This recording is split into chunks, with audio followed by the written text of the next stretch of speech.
We're making do with what we have.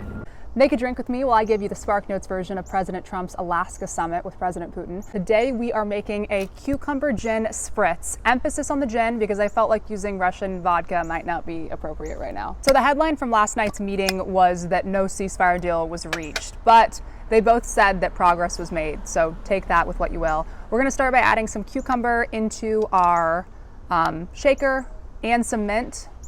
I already have ice in here, so make sure you add ice as well. So here's what we do know. Trump and Putin met for about 3 hours behind closed doors. They also didn't take questions from reporters, so we have no idea if they even talked about sanctions, Ukraine's security guarantees, Ukraine's territory, anything like that. Later on, Trump said he's gonna be calling Zelensky and potentially setting up an additional meeting with him, so we're gonna have to wait and see what happens this following week, which I'm sure moves are gonna be made. And it's important to note, Putin also said that they did reach some agreements, And as far as what Russia wants, they want to take over some of Ukraine's territories. They also want to ensure that Ukraine never becomes a member of NATO.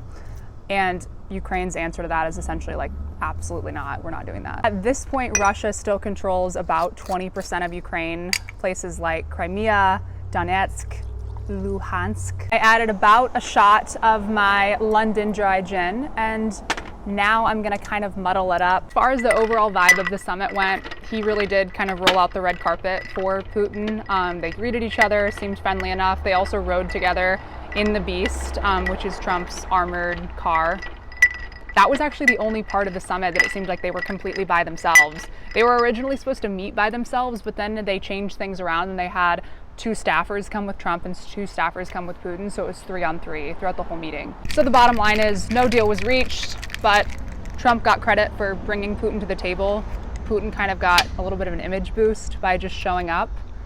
And now we just have to wait and see what Zelensky's response is going to be to all of this. To make it a spritz, you've got to have the fizz. So I'm using the Poppi prebiotic soda. It has like ginger and lime.